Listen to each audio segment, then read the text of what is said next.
How's it going, Yankee fans? Welcome back to Fireside Yankees with Alex and Ryan. Today we're talking about the infield, Jazz Chisholm, and whether he's going to play third base, second base, where we think he should play. Rumors that DJ LeMahieu and Oswaldo Cabrera will be competing for the third base job, what we think of that, if we think that's even remotely true. And then, of course, this morning, Gleyber Torres just signed with the Detroit Tigers, reacting to that news, and he got a one-year, $15 million deal. Definitely a decent payday for him, but I thought he would get more than 1 year. Clearly, he's trying to just rebuild his stock defensively. I mean, offensively, we'll see how he fares in Detroit. But going to be interesting for Gleyber Torres and his journey post being a Yankee and not really in World Series contention anymore. I mean, look, if you get to a World Series, you boost your stock like that, and you still can't get multiple years, it's going to be a tough road for him, especially because he declined to move to third base. I know I heard the Washington Nationals requested he move to third, and he said no thank you, wants to stay at second, where he was one of the worst, if not the worst defender in the sport last year. So he's dead set on finding his home at second and rebuilding that stock defensively. But Ryan, looking at our own infield, Jazz Chisholm, obviously a key component in this team in 2025 and 2026, but where is his best position? We think it's second base, but he looked really good at third base. There's no reason for the Yankees to change it unless they have a new player they want to install there, or they're going to go with the homegrown talent of Oswaldo Cabrera or the veteran in DJ LeMahieu, who, in my opinion, is kind of a corpse walking at this point. I mean, the guy is just declining substantially, 52 WRC plus last season. Why are we talking about DJ LeMahieu as a legitimate competitor at third base? I mean, that's a losing move, man. You don't go to a World Series with DJ LeMahieu competing for a third base spot. So I don't think that the Yankees are done. I think they're being patient, waiting for opportunities to come. But we will discuss what that might look like. So Ryan, before we dive into it, how you do today, my friend? Yeah, so I mean, first and foremost, I'm doing well. It is a beautiful Saturday. We've got, there's going to be a lot of fun college football stuff coming up over the next couple of weeks, so that'll be fun to watch. And New Year, Christmas just passed by. It's just I think a pretty good time to just be live. So yeah, as it pertains to Gleyber Torres, though, look, man, I think at this point the Yankees have just kind of positioned themselves to never really want Gleyber back. How many opportunities did the Yankees have to extend Gleyber that they said, no, we're good, we'll pass on it? Despite being someone who had good years, I remember his 2023 season, won a 3.6 WAR, a 125 WRC plus. Yankees would certainly have taken that kind of production, but this past year, Gleyber took a serious step back in the offensive department. And again, you and I were talking about, would he be willing to play third? It came out, I believe, literally the same day we recorded that episode, maybe a day later, that Gleyber denied the Washington Nationals because he didn't want to play third base. And look, I don't think that, I know what's best for Gleyber Torres in his career, but I think you and I can agree. Comerica Park is not the ballpark. You rebuild your offensive value. It's a pitcher's park. And of course, we still believe that Gleyber may profile better for third base and second base, given the lack of range he has in the infield. But with that being said, I don't really think Gleyber was one or two on anyone's board for the infield. I think he was the if all else fails option, and that's what I kind of still believed he should have been. If there was no one else available, if no one was on the market, if Gleyber was sitting out there, again, no one wanted him, you had no one you could get, then yeah, you go back to Gleyber. That was my thinking. But Alex, I mean, the market's still robust and full of infield targets, inexpensive ones, expensive ones, middle market ones, trade targets. Right? You have Willie Castro, who I mentioned is still arbitration eligible his final season. I believe he's going to get traded because that's what a lot of reports have indicated regarding how the Twins want to operate with their players entering a walk year on arbitration. Gavin Lux could get moved based on if the Dodgers decide to add another middle infielder. They could go after Ha-Seong Kim, who I view as a great option for the New York Yankees, someone who I think can really provide great defense and base running value. I know that a lot of people are concerned about the bat. They're going to mention his batting average or whatever. Each of the last 3 seasons, he's had an above average WRC plus. This past season, only a 101, but again, that came with a 261 BABIP. Batting average on balls in play, that's something that isn't super stable year to year, But there are hitters who, have years where their BABIP just drops off. That's not always an indication of a loss of skill. Sometimes it's just some poor luck. He hit the ball way harder this year than he did in previous years, had a higher barrel rate than he did in previous years, and he ended up, and he actually made more contact than he did in previous years, walking more. Those are good things. His expected weight on base average is 316. If he replays the 2024 season with the same batted ball data and the same strikeout to walk rates, probably ends up with a WRC plus closer to that 105, 110 range. And I think the Yankees would certainly take that, again, because of his base running and defensive value. I think the Yankees are going to get someone who can play great defense at second, or at least good defense at second, unless, of course, they move Jazz Chisholm to second base and add a third baseman. But I don't really care whether it's second base or third base, Alex. I kind of don't care as to where the Yankees add. I just care that they do add, because I think Jazz is capable of playing both. But I guess this kind of leads into something we did want to talk about, which is it's something we posted on the Fireside Yankees page today, and that's where would you prefer playing Jazz Chisholm, at second or third? Now, second is his natural position, or not his natural position, but it's more natural to him. He played it with the Marlins and played it very well before coming over to the Yankees.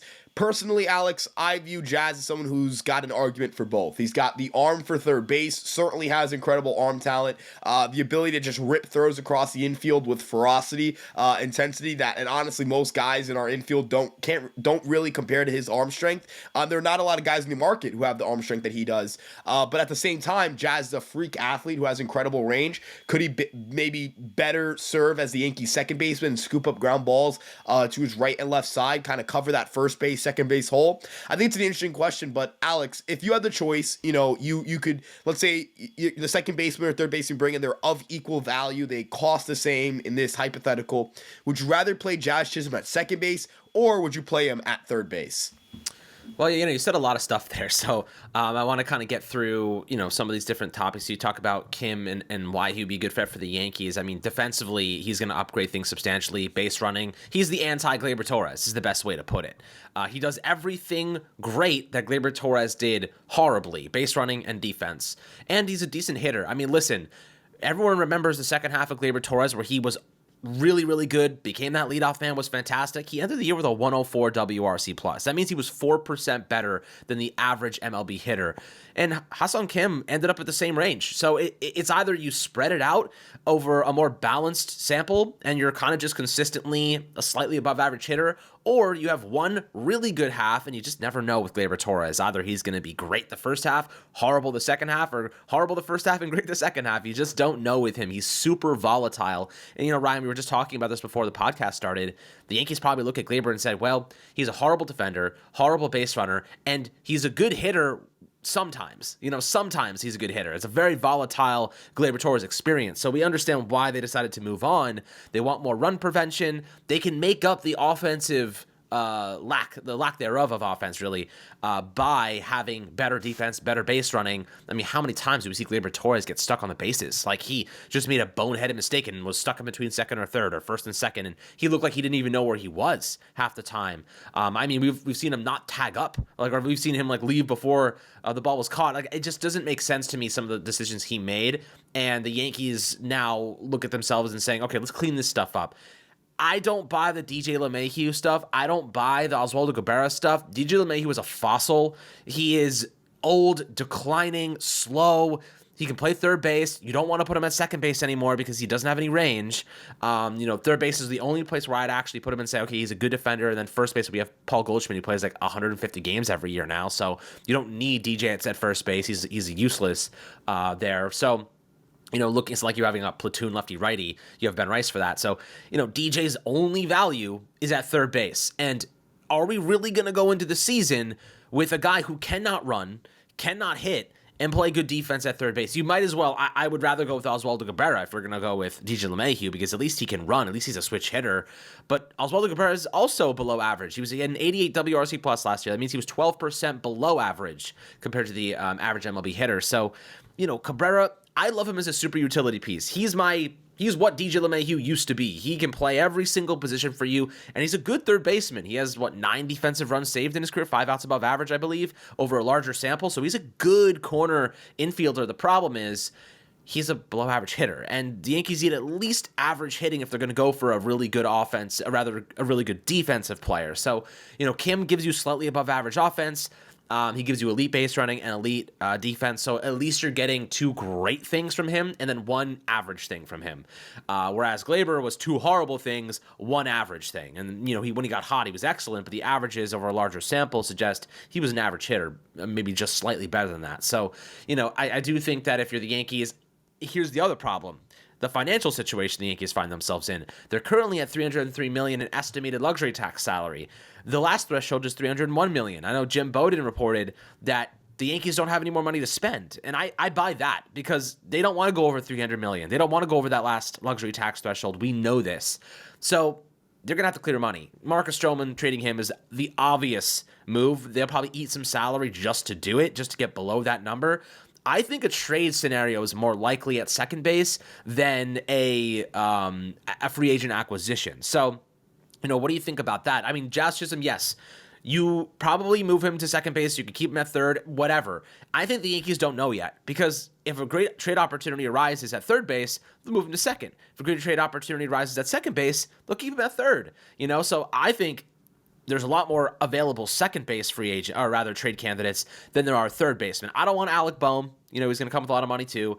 I'd rather go with, of course, we love Brendan Donovan. We don't know how realistic that is or if the Cardinals would even be willing to move him. Brandon Lowe is another guy that you love, has some injury issues, but is a really good fit for the Yankees. Is there more of a likelihood you think the Yankees would trade for a second baseman or a third baseman? Because that's really where the conversation starts when it comes to talking about Jazz Chisholm and moving his position.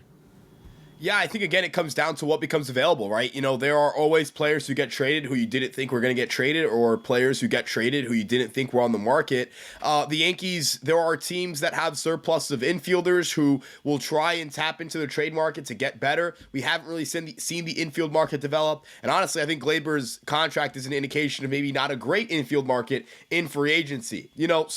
Gleyber underperformed his projected contract. People thought he was going to get either multiple years with a lower AAV or a higher AAV deal on a 1-year deal.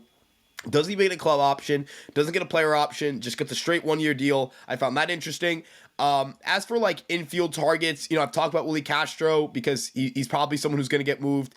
Gavin Lux is someone I could see getting moved depending on what the Dodgers do at second base or shortstop.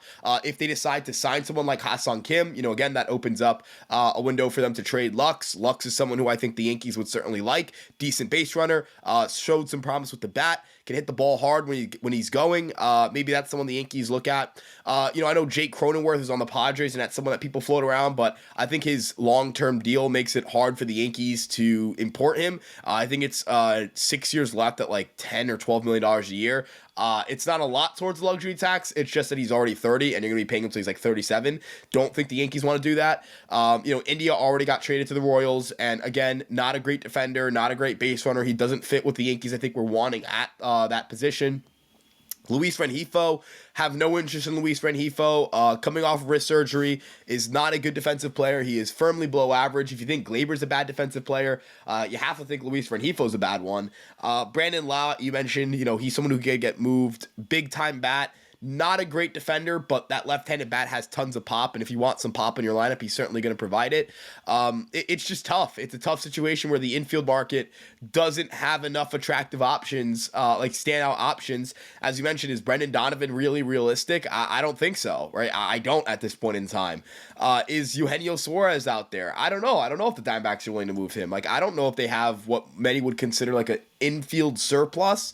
And if they were to move him, it would be for an arm. I don't know what arm the Yankees have in the rotation that's necessarily moving the needle here. And again, when you look at that infield, they have Perdomo, Marte, Naylor, and Suarez. Again, I just have a hard time imagining that, someone like Jordan Lawler is going to force out Suarez on a 1-year deal. It's not like the Diamondbacks are afraid to spend money. They have, a decently high payroll, and they've ran out decently high payrolls. They have a $160 million payroll for this year, had a $173 last year. If anything, they probably have room to spend still. They've gone for it. They went out and got Josh Naylor. They lost Jock Peterson and Christian Walker. I think they're going to be looking to replenish their lineup. Josh Smith, someone who's a former Yankee, put up a 111 WRC plus, left-handed, doesn't have a ton of pop. A little bit concerned about how sustainable his production is. Matt Vierling of the Tigers. Again, the Tigers need bats. Why would they trade one of their bats who can play a bunch of different positions, including the outfield? So It's a really weird situation where you have to know who's available at what price, and we're not going to know that information as the public, right? Like we're not going to get a sheet of like players who the Yankees have called on, have gotten responses on. I think I'm a little more open to Alec Boehm than you are, but I think the reason why I don't see it happening is because of what they asked for him. They asked for Mason Miller from the A's. They asked for Logan Gilbert from the Mariners. The Yankees do not have a player like that they can offer, and I am certainly not offering that player for Alec Boehm. You know what I mean? Like, definitely not doing that, even though I think Alec Boehm's a solid player. Nico Horner, like, it doesn't seem like the Cubs moving him. I've talked about Michael Massey. Like, are the Royals moving him? They need bats.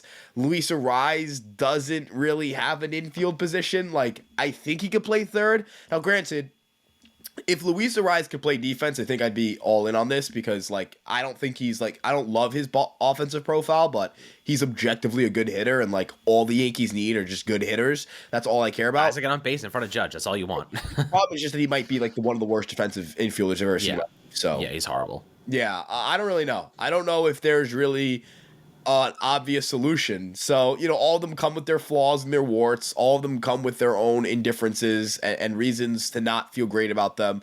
But I still view Ha-Seong Kim as like this safe, reliable, high. I know he had shoulder surgery. People keep mentioning it. Yes, I am fully aware he had shoulder surgery. I'm not ignorant to that fact. Keep his price down though. Right, and the other thing is too, I think there are players who I think modern medicine, and I believe in modern medicine to get players back from surgery and get them close to form, and I think he's totally capable of being again a like a 100 WRC plus hitter. So, yeah, that's kind of where I'm at right now. It's a complicated market, but it's still one that hasn't developed, and so I'm not necessarily worried yet. Yeah, there is something that I am curious about, though, with the Yankees when it comes to the leadoff hitter. Is this second baseman, third baseman going to be a guy that gets on base a lot? Like, that's a question I have for, Boone, is like, who's going to be leading off next year? Because you want a guy that's going to get on base at a pretty solid clip. I wouldn't be surprised that they'll probably start the season with somebody in mind, but I could see Jason Dominguez becoming a leadoff hitter down the road. I could see him with his profile. He's a very patient hitter. He hits the ball hard. If he gets into the groove here, he starts to get on base, let's say even a 33% clip, and he's hitting 20-plus homers a year, and he's a switch hitter, and you can use him in all sorts of ways. I'd be fine leading him off. That's a guy you get on base. He's a good base runner in front of Judge. Maybe that's something they do. What are your thoughts on that? Like, who is your leadoff hitter today if you had to choose? So if I had to choose between the guys in the lineup, I'd try Jason. I'd think about it. I'm not sure I'm confident in that. It's certainly a gamble. I'd say like Jazz or Cody Bellinger. Jazz at least has some speed. Same with Bellinger. Like you could lean on that a little bit, but even then don't feel great about it. Jazz does have a tendency to chase. Bellinger also has a pretty high chase rate.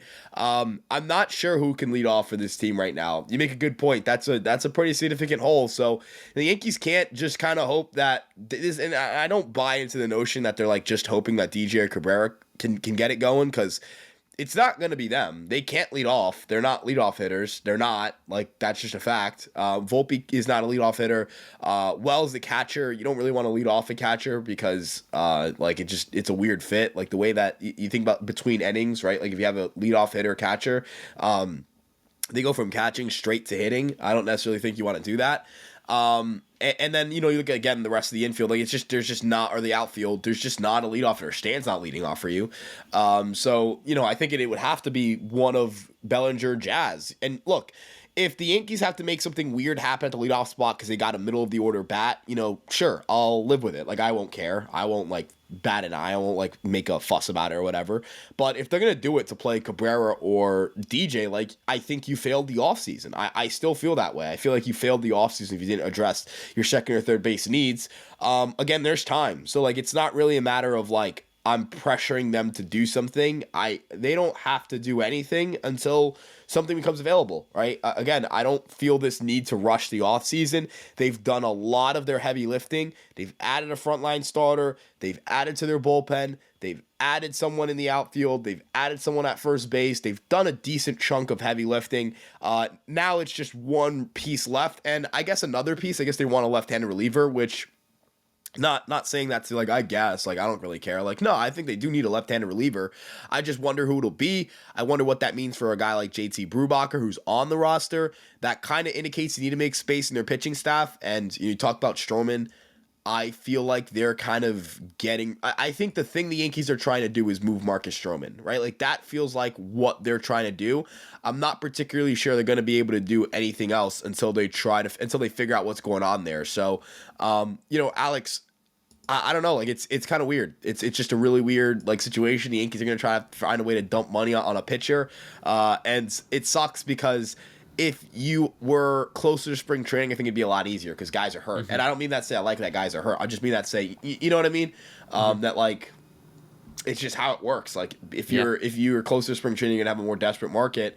They're in on relievers again. They're in on Tim Hill and Andrew Chafin. Yeah. Again, that's some sort of indication to me that they're gonna like push somebody out of the pitching staff because Brubacher doesn't have options left, and he's on the 40-man, and they tendered him a contract. You know what I mean? Like, Yankees don't just tender people contracts. They don't just give people money to give them money. They do it because, like, he makes, what, $4 million? Let me double check. I'm sorry.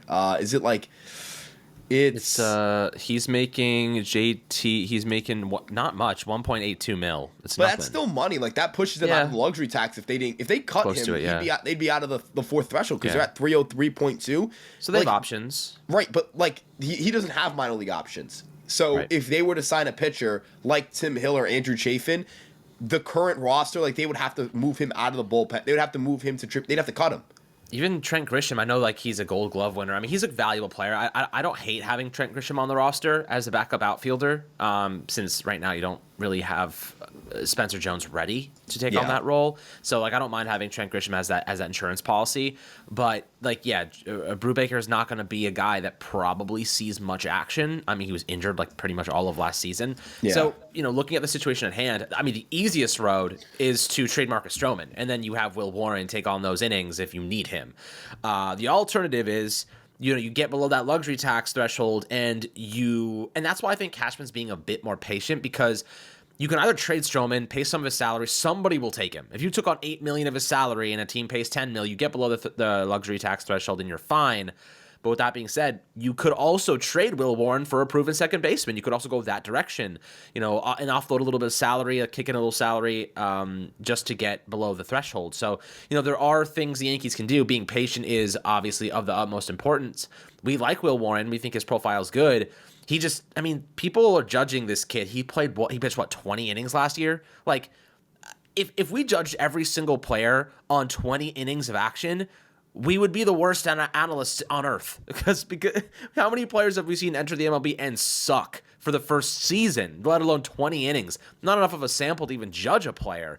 I mean, he came in, he was clearly rattled and jittery, and he lost his command. I mean, Will Warren, like, he's a good player. This is a good pitcher, and he struggled a lot in AAA with the automatic balls and strikes until he kind of got the hang of it down the stretch, but I want to see more of him. I think that he has the capacity to be a solid pitcher for the Yankees. I just think he needs a bit more experience and exposed to the major league, competency. Yeah, for sure. And again, I think this is where Brubacher again plays here, because he's also a starting pitcher, and the Yankees did not move him to a bullpen role when he was building back up. So again, I just wonder, like, there's no way the Yankees are looking to add a reliever and they're not ready to subtract from the major league pitching staff. That's like, there's no way for the roster to be built, dude. Like, you can't build, like, the other thing is, I know you mentioned Grisham, like, the Yankees aren't going to carry 12 pitchers, or excuse me, the Yankees cannot carry 14 pitchers. You can only carry 13. That's the maximum amount of pitchers. So, like, they're obligated by Major League Baseball to either cut Brubacher and eat $1.8 million of salary unnecessarily, or like option Jake Cousins or Fernando Cruz or Ian Hamilton. Are they optioning the guy they just traded Jose Trevino for, or two guys who have been reliable relievers to them over the past 2 years? I doubt that, right? And remember, that's not a matter of like in season. It has to be at the start of the season. Are they optioning Schmidt? No. Are they optioning Heel? No. Granted, guys get hurt, and that opens up spots for other players, but it's not a matter, like, you don't have to set your 26-man roster until spring training. I get that. But I'm just saying that if they were to add a reliever and they were to add Tim Hill or Andrew Chafin, and their guys stay healthy for spring training, they would have to cut somebody. I think that's an indication they're trading Stroman. And if they can clear like $9 to $10 million of that salary, Alex, that opens up the ability to add an infielder, right? Like that, you can kind of make any trade you want. You can sign a player and just kind of like really see like a $2 or $3 million increase in payroll. Gleyber Torres, his deal kind of bodes well for the Yankees in the infield market. If Gleyber goes for 1 year, $15 million, what are some of these other guys going to go for? Is Ha-Seong Kim going to get like $20 million a year? No, I think he might get like, again, $15 million a year, right? And that would help the Yankees. There's, again, trade options out there. If Kim goes to another team, is that team going to trade one of their infielders? There are certainly a lot of avenues the Yankees can go down. And that's why I think they're waiting this market out, because until they trade Stroman, they can't really do anything. I think they can trade Stroman to someone and eat some of the money, even if they have to trade a prospect. Honestly, if they have to trade like a decent prospect, I'm all for it. I don't really care. If they have to trade, a top 10 prospect in the organization, I'd prefer not to. But if they have to trade a guy in that 15 to 20 range, or that, like 11 to 20 range, I don't care. You got to get the money off the books. You got to go get better. Can't let them be tied up to your payroll. I don't know. I think there's a lot of stuff that the Yankees can still do to improve the roster, to realign some of the payroll. And of course, I don't know. I highly doubt the Yankees went through this entire offseason and we're like, oh, shoot, we need a second baseman. Ah, crap, I forgot. I think that, and also you have to imagine, and this is kind of like this is something that I don't think is going to happen, but if, Sasaki somehow ended up here, like, that obviously changes everything, right? Like, that obviously changes, like, the equation. So you might trade Clark Schmidt then. Right, you could do a lot. Like, it's just that, like, well, I think you'd run a 6-man rotation with Sasaki because he's used to that. But, like, point is, it would still, like, change the equation. You have, like, an extremely valuable, cheap player. Like, there are things you can do that you wouldn't have been able to do. It's just weird. There's a lot of weird stuff that can happen. The offseason, I guess the best point is right now, there's so much that hasn't happened yet this winter that, like, I'd even argue in the spring, like, there's going to be a team that a pitcher gets hurt and is going to be looking in the market for a pitcher to eat 140 innings, and it's going to be Marcus Stroman, and the Yankees will pay you to take him. You know what I mean? So or someone gets hurt on the Yankees and he has to start. I think I think that there are a lot of things the Yankees have to wait and see on, and I have no problem with them deciding, hey, we're going to wait and see on this. We're going to see what's going on here.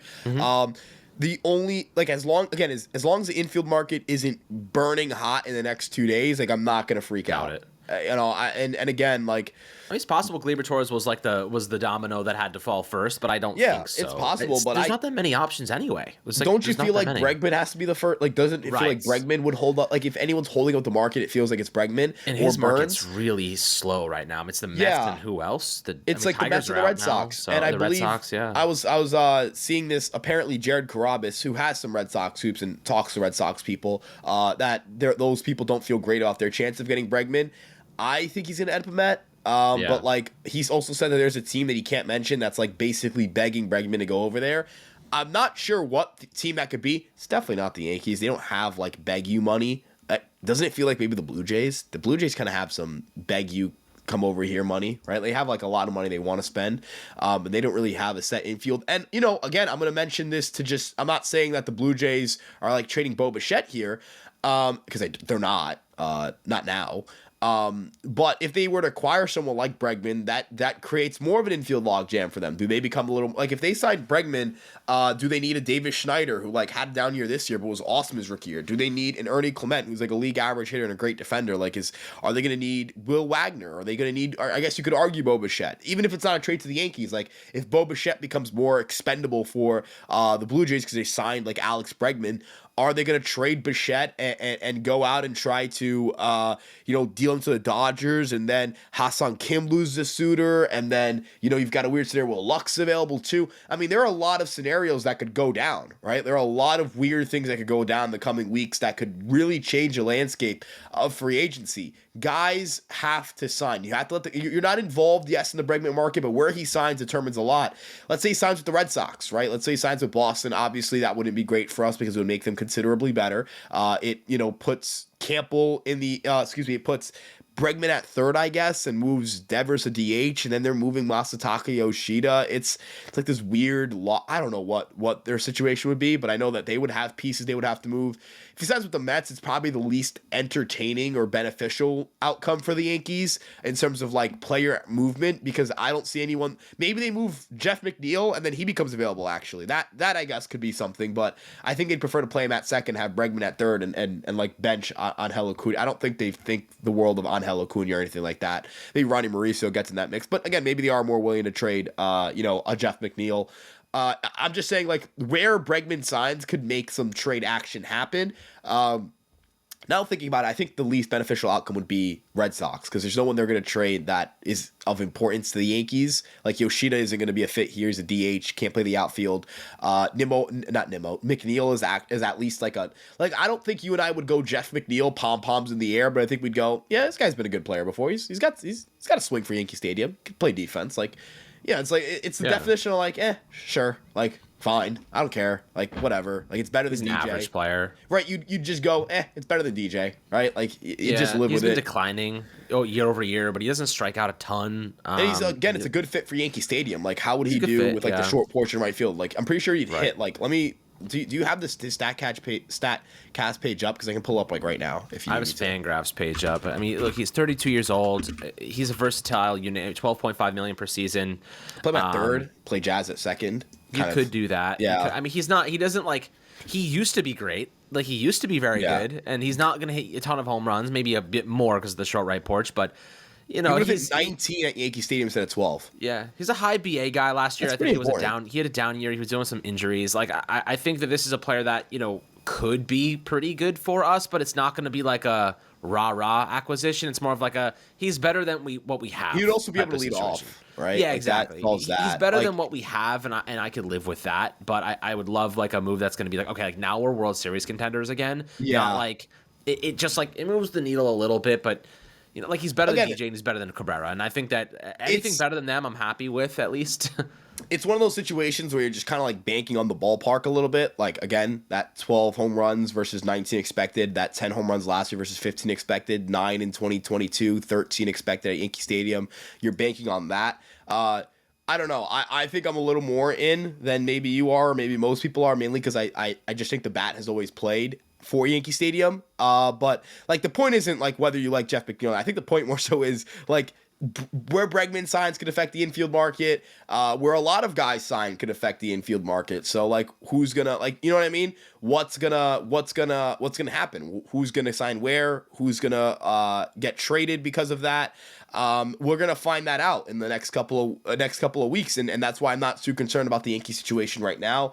Gleyber being gone sucks, because it's like you have, not sucks, but like the only suboptimal part about it is that you lose a fallback option, a player who probably would have like taken a match deal to stay with the Yankees, but again, still not the best fit in the world. Still a player that like isn't really high on my board compared to some of the other players available, even if those players aren't incredibly impressive.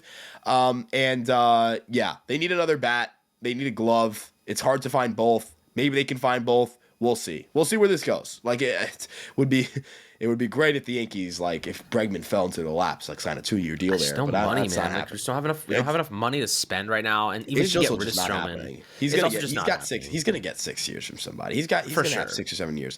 I mean, he gets to demand that too. Gleyber Torres couldn't demand anything. Bregman gets to say, "Look at my pedigree, man. Like, you're gonna get better like now, and if you want to get better now, you're gonna submit to at least most of my demands." And the Houston Astros bowing out hurt his stock, though, because they had a 6-year, $156 million deal on the table, and they replaced him.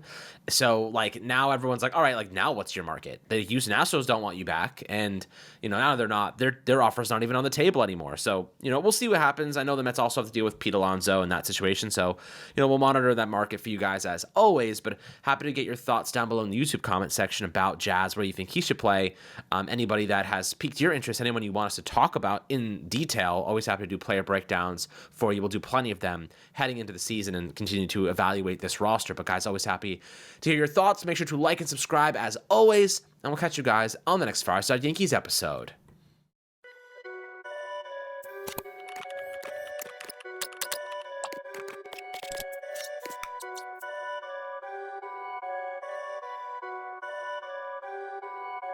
Baker.